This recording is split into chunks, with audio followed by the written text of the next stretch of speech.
మీ మోకాల నొప్పులకు ఎటువంటి సర్జరీ లేకుండా ఎపియాన్ పెయిన్ క్లినిక్ అందిస్తున్న అత్యాధునిక చికిత్స.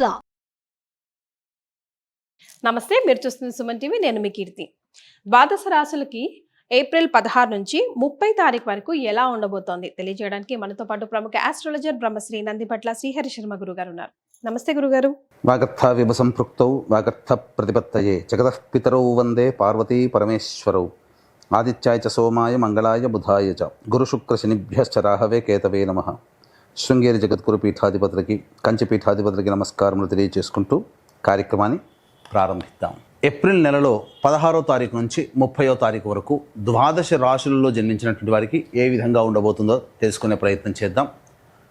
ముందుగా గమనించాల్సినటువంటిది, వీక్షించేటువంటి సుమన్ టీవీ ప్రేక్షకులు గమనించాల్సినటువంటి అంశం ఏంటంటే, చాలామంది కామెంట్స్ రూపంలో తెలియజేస్తున్నారు, చెప్పినవి కొన్ని జరుగుతున్నాయి, కొన్ని జరగట్లేవు, కారణం ఏంటి అని చెప్పి. ప్రధానంగా శాస్త్రాన్ని అనుసరించి ఎప్పుడైనా మనం వెళ్ళాలి కాబట్టి రాశి మరియు లగ్నము రెండు ప్రధానమే. కాబట్టి ఇక్కడ ఈ యొక్క సందేహాలకన్నిటికీ కూడాను నివృత్తి చేస్తూ ఇప్పుడు క్లియర్ కట్గా ఇంకా లోతైనటువంటి విషయ పరిజ్ఞానాన్ని ప్రేక్షకులకు అందించాలనేటువంటి సదుద్దేశంతో మనం ముందుకు వెళదాం. ముఖ్యంగా అందరికీ కూడా గుర్తుపెట్టుకోండి, జన్మ లగ్నం అని ఉంటుంది, జన్మ నక్షత్రాన్ని బట్టి రాశి ఉంటుంది. కొంతమందికి date of birth, time, place తెలియవు. కాబట్టి పేరులో మొదటి అక్షరం ఏది ఉంటుందో దానిని బేస్ చేసుకొని ఆ రాశిని మనం చూసుకోవాలి. అయితే నామనక్షత్రంలో కూడా చాలామంది పొరపాటు పడుతున్నారు. కాబట్టి ఇక్కడ వాటికి సంబంధించినటువంటిది, ఉదాహరణకి శ్రీనివాస్ అనే పేరుందనుకోండి, ఏం చూస్తున్నారు? కుంభరాశి చూస్తున్నారు, కాదు తులారాశి చూసుకోవాలి. ఇలా కాబట్టి ఎవరైనా కానీ జన్మించిన లగ్నాన్ని ఆధారంగా చేసుకొని మొట్టమొదటిగా మనం చూసుకోవాలి. జన్మ లగ్నం తెలియని వాళ్ళు కనీసం రాశి నుంచి చూసుకోవాలి. ఈ జన్మలగ్నము రాశి రెండూ తెలియనటువంటి వాళ్ళు నామ నక్షత్రం మీదుగా చూసుకోవాలనేటువంటిది విషయాన్ని ప్రేక్షకులకు తెలియజేస్తున్నాను. కాబట్టి ఈ పట్టు నుంచి మనము లగ్నాన్ని బేస్ చేసుకొని మరియు రాశిని బేస్ చేసుకునే విధంగా తెలియజేసుకునే ప్రయత్నం చేద్దాం. ముఖ్యంగా కొంతమందికి, ఉదాహరణకి ఇప్పుడు మనం మేష నుంచి మొదలు పెడుతున్నాం కాబట్టి మేషలగ్నము, ఈ మేషలగ్నము ఒక వ్యక్తికి ఉంటుందనుకుందాం. అదే మేషలగ్నంలో జన్మించినటువంటి వ్యక్తికి కన్యా రాశి, మరి ఏ రాశి ఫలాలు చూసుకోవాలి అనేటువంటి సందేహం కూడా కలుగుతుంది. కాబట్టి ఇక్కడ నివృత్తి చూస్తూ మొట్టమొదటిగా లగ్నమే ప్రధానం కాబట్టి ఎవరు ఏ లగ్నంలో జన్మించారో ఆ లగ్నాన్ని బేస్ చేసుకునే పరిహారాలు చూసుకుంటే మీకు ఖచ్చితంగా అన్నీ సరిపోతాయి. అది గుర్తుపెట్టుకోండి. లగ్నము తెలియని వాళ్ళు అప్పుడు రాశి చూసుకోవాలి. అంటే ఒకరిది మేషలగ్నం అయి ఉండి కన్యా రాశి అయితే లగ్నాన్ని మేషలగ్నంగానే ప్రధానంగా చూసుకొని ఫలితాలు బేరీజ్ వేసుకోవాలి. లేదు కన్యా రాశి అనుకున్నప్పుడు లగ్నం తెలియనప్పుడు కన్యా రాశి నుంచి చూసుకుంటే 40% వరకు మ్యాచ్ అవుతాయి. లగ్నం నుంచి చూసుకుంటే 60 to 70% వరకు మనం చెప్పేటువంటి విషయాలు మ్యాచ్ అవుతాయనేటువంటి విషయాన్ని గమనించుకోగల ప్రార్థన. ఇక వివరాల్లోకి వెళ్ళినట్లయితే, ప్రధానంగా ఈ యొక్క 12 రాశిలో జన్మించినటువంటి వారికి ఏ విధంగా ఉండబోతుందో తెలుసుకునే ముందు గ్రహ సంచారం తెలుసుకుందాం. మేషంలో రవి మరియు వృషభంలో గురువు, కర్కాటకంలో కుజువు, కన్యలో కేతువు, అలాగే మీనంలో బుధ, శుక్ర, శని, రాహు గ్రహాలు. కాబట్టి చాతుర్గ్రహ కూటమి 30వ తారీఖు వరకు కూడా ఉండబోతుంది అనే విషయాన్ని గుర్తుపెట్టుకోవాలి. గురుగారు, ఏప్రిల్ 16 నుంచి 30 తారీఖు వరకు సింహరాశిలో జన్మించిన వారికి ఎలా ఉంటుందో తెలియజేస్తారా? ద్వాదశ రాశులలో భాగంగా సింహరాశి మరియు లేదా సింహ లగ్నంలో జన్మించినటువంటి వారికి 16వ తారీఖు నుంచి 30వ తారీఖు వరకు ఏప్రిల్ నెలలో ఏ విధంగా ఉండబోతుందో తెలుసుకునే ప్రయత్నం చేద్దాం. ముఖ్యంగా ఈ యొక్క సింహరాశిలో జన్మించినటువంటి వారికి గృహ మార్పు కలగబోతుంది, లేదా ఇంట్లో కంటే బయట ఎక్కువగా ఉండాల్సినటువంటి పరిస్థితి, దూర ప్రాంత ప్రయాణాలని సూచిస్తుంది. అలాగే ఆస్తిపాస్తులకు సంబంధించినటువంటి వివాదాలు వచ్చే అవకాశం కూడా గోచరమవుతుంది. ఈ యొక్క సింహరాశిలో జన్మించినటువంటి వారికి ప్రధానంగా బాధ్యతలు కూడా పెరుగుతాయి. నిర్వహించాల్సినటువంటి కర్తవ్యము మీ ముందు ఉండడం ద్వారా అనేక కష్టాలు పడాల్సినటువంటి పరిస్థితి గోచరమవుతుందని చెప్పవచ్చు.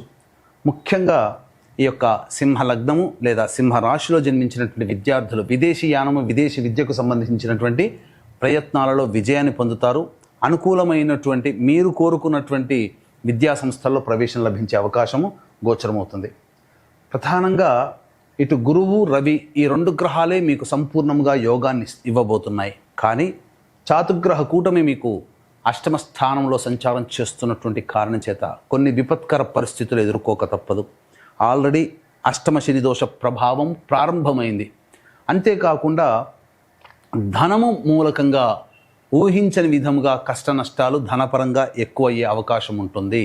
మీరు నెలవారీ బడ్జెట్లో గతంలో కంటే కూడా ఈ నెల నుంచి ఎక్కువగా కేటాయించుకోవాల్సినటువంటి పరిస్థితి ఉంటుంది. ఆకస్మికమైనటువంటి ఖర్చులు పెరుగుతాయి. కుటుంబ పరముగా కాస్త ఏకాకిగా మారే అవకాశం ఉంటుంది. కుటుంబ సభ్యులందరూ ఒకవైపు మీరు ఒకవైపు ఉన్నట్టుగా ఉంటుంది.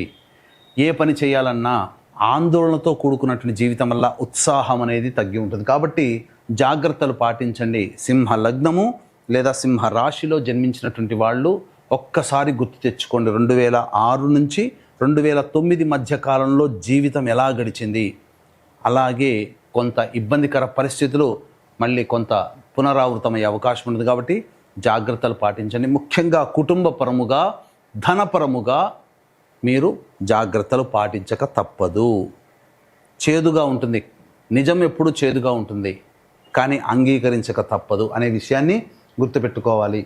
ఇక వృత్తి ఉద్యోగము వ్యాపారము రంగంలో ఉన్నటువంటి వాళ్ళు ఉన్నటువంటి వాటిని మీరు నడిపించుకుంటూ ఉంటే, చేస్తున్న ఉద్యోగంలోనే చేస్తున్న వ్యాపారాన్నే కంటిన్యూ చేసుకుంటే చాలా మేలు. అనవసరమైనటువంటి విషయాలకి మనస్సు చికాకు పెట్టుకొని, అలాగే సెల్ఫ్ రెస్పెక్ట్ లేదు కదా అనే భావంతో వేరే ఉద్యోగం మారినా, వేరే వ్యాపార ప్రయత్నాలు చేసినా, వ్యాపార విస్తరణ చేసినా గ్రహాలు అనుకూలంగా లేని కారణం చేత కష్టాలు నష్టాలు ఎక్కువగా పడాల్సినటువంటి పరిస్థితి. కాబట్టి ఆ లౌక్యాన్ని ప్రదర్శిస్తూ ఉన్న చోటనే మీరు కంటిన్యూ అయిపోండి. అన్ని విధాలుగా బాగుంటుంది. ఇక ప్రధానంగా చూసుకున్నట్లయితే వివాహపరముగా ఇబ్బందులు ఎదుర్కొనేటువంటి వాళ్ళు కాస్త గట్టిగా ప్రయత్నం చేయాల్సినటువంటి పరిస్థితి. అన్ని విధాలుగా నీరు కార్చే అవకాశం గోచరమవుతుంది. ముఖ్యంగా ఈ వాహనాన్ని నడిపేటప్పుడు ఈ 15 రోజుల పాటు జాగ్రత్తలు పాటించండి. తల్లిగారి ఆరోగ్యం పట్ల శ్రద్ధ వహించాల్సినటువంటి పరిస్థితి సంతోషకరంగా ఉండదు. కాబట్టి మీరు వాస్తవాన్ని తెలుసుకొని వాస్తవంలో ప్రయాణించండి. ఊహల్లో విహరించకండి. ఎవరు చెప్పినా నమ్మకండి. జీవితం ఈ సింహ లగ్నము లేదా సింహ రాశిలో జన్మించినటువంటి వారికి కాస్త ఇబ్బందికరంగా ఉంటుంది. అంగీకరించక తప్పదు.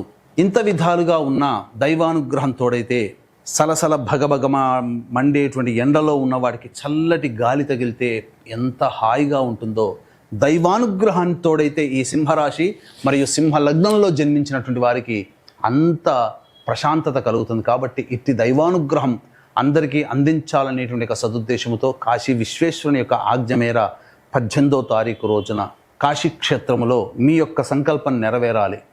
కాబట్టి సంకల్ప సిద్ధి హోమాలు మరియు ఈ సంవత్సరం విశ్వావసునామ సంవత్సరం పాటు మొత్తం 12 నెలల పాటు మీ యొక్క జాతకరీత్యా ఉన్నటువంటి దోషాలు తొలగిపోవాలనే ఉద్దేశంతో సర్వదోష నివారణ పూజలు హోమాలు అనేటువంటివి ఏప్రిల్ 18వ తారీఖు రోజున కాశీ క్షేత్రంలో ప్రారంభం చేయడం జరుగుతుంది. అవకాశం ఉంటే సంవత్సరం పాటు జరిగేటువంటి కార్యక్రమంలో నమోదు చేసుకునే ప్రయత్నం చేయండి. అన్ని విధాలుగా ఆనందదాయకంగా ఉంటారని చెప్పవచ్చు. ఇక ఆలస్యం చేయకుండా 16వ తారీఖు నుంచి 30వ తారీఖు వరకు సింహ లగ్నము లేదా సింహరాశిలో జన్మించినటువంటి వారికి ఏ విధంగా ఉండబోతుందో తెలుసుకుందాం.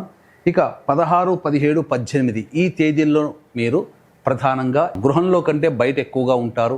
గృహపరంగా సమస్యలు చికాకులు ఉంటాయి. వాహనాన్ని నడిపేటప్పుడు జాగ్రత్తలు పాటించాలి. గృహోపకరణాలకి వాహన మరమ్మతులకి ఖర్చులు అధికంగా అవుతాయి. అలాగే తల్లిగారి ఆరోగ్యం పట్ల శ్రద్ధ వహించాలి. కాస్త చికాకుతో కూడుకున్నటువంటిది పరిస్థితి ఉంటుందని చెప్పవచ్చు. ఇక 19, 20వ తారీఖుల్లో మీ ఆరోగ్యం పట్ల శ్రద్ధ వహించాలి. అనారోగ్యం చేసే అవకాశం ఉంటుంది. కాబట్టి తీసుకునే ఫుడ్ కానీ లేదా ఇతరత్ర వ్యవహారాల్లో మీరు జాగ్రత్త పాటించండి. 22, 21 తారీఖుల్లో 23, 24 ఈ 4 రోజుల్లో ఆనందకరమైనటువంటి జీవితాన్ని పొందుతారు. గతంలో ఉన్నటువంటి సమస్యల నుంచి కాస్త ప్రశాంతతని పొందుతారు. ధనపరమైనటువంటి సమస్యల్ని తీర్చుకుంటారు. రాని బాకీలు వసూలవుతాయి. సంతోషముగా జీవిత భాగస్వామితో వ్యాపార భాగస్వామితో ఉంటారు. అలాగే కోల్పోయినటువంటి ప్రేమ ఆప్యాయతల్ని తిరిగి కుటుంబ సభ్యులతో పొందుతారని చెప్పవచ్చు. ఇక 25, 26 ఇది అత్యంత కీలకమైనటువంటి సమయం. మనిషికి అత్యాశ గురి చేసేటువంటి ప్రకటనలు మిమ్మల్ని వశపరుచుకుంటాయి. తద్వారా ధన నష్టం చేకూరుతుంది లేదా ఇచ్చినటువంటి సొమ్ము తిరిగి రాదు. అన్ని విధాలుగా ధనపరమైనటువంటి సమస్యల్ని 25, 26 తారీఖుల్లో పొందుతారు. కాబట్టి జాగ్రత్తలు పాటించండి. మానసికమైనటువంటి ఆందోళన అధికంగా ఉంటుంది.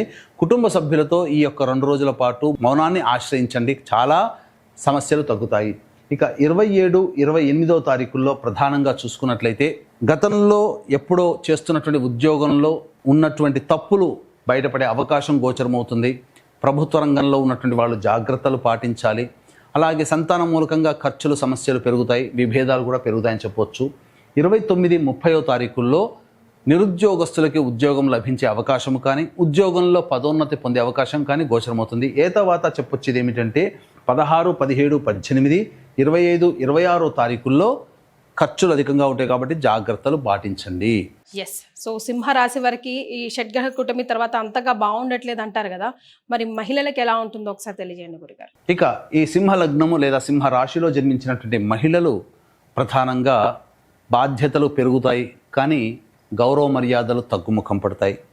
ఇప్పటి వరకు మిమ్మల్ని ఆనందంగా గౌరవించిన వాళ్ళు, ప్రేమగా చూసుకున్న వాళ్ళు మిమ్మల్ని దూరం పెడతారు. తద్వారా కొంత మానసికమైనటువంటి వేదనకు గురయ్యే అవకాశం గోచరమవుతుంది. అలాగే తండ్రి తరపు ఆస్తికి సంబంధించినటువంటి వివాదాల్లో కొంత ఇబ్బందికరంగా మారుతాయని చెప్పవచ్చు. అలాగే కోర్టు సంబంధించిన వ్యవహారాలు, చికాకులు కలుగుతాయని చెప్పవచ్చు. ఏది ఏమైనా ఫలితం లేని బాధ్యతలు పెంచుకోవడం, తద్వారా ఇబ్బందికర పరిస్థితులు. వివాహం కాని అమ్మాయిలకి కాస్త జాగ్రత్తలు పాటించండి. గర్భవతులుగా ఉన్న వాళ్ళైతే ఈ 16 నుంచి 30 తారీఖు వరకు ఆరోగ్యపరంగా కాస్త చర్యలు చేపట్టండి, ఎందుకంటే మిస్క్యారీస్ అయ్యే అవకాశాలు గోచరమవుతున్నాయని చెప్పవచ్చు. మరి ఎలాంటి పరిహారాలు పాటించాలంటారు సింహరాశి వారు ముఖ్యంగా? ఈ యొక్క సింహలగ్నము లేదా సింహరాశిలో జన్మించినటువంటి వాళ్ళు ప్రధానంగా ఈ 16వ తారీఖు నుంచి 30వ తారీఖు వరకు ఆనందంగా ఉండాలి అంటే ప్రతిరోజు దత్తాష్టకము రోజుకి 3 సార్లు పఠించే ప్రయత్నం చేయండి. అలాగే ఇష్టదేవత సందర్శనం చేసుకున్నట్లయితే ఇంకా శుభ ఫలితాలు పొందుతామని చెప్పవచ్చు. ఇంకా అవకాశం ఉంటే ఏప్రిల్ 18వ తారీఖు రోజున కాశీక్షేత్రంలో ఈ సంవత్సరం పాటు జరిగేటువంటి సంకల్ప సిద్ధి, సర్వదోష నివారణ పూజల హోమాల్లో పాల్గొనే ప్రయత్నం చేయండి. చాలా సంతోషం అండి, ధన్యవాదాలు. సర్వం శ్రీ ఉమామహేశ్వర పరబ్రహ్మార్పణమస్తు.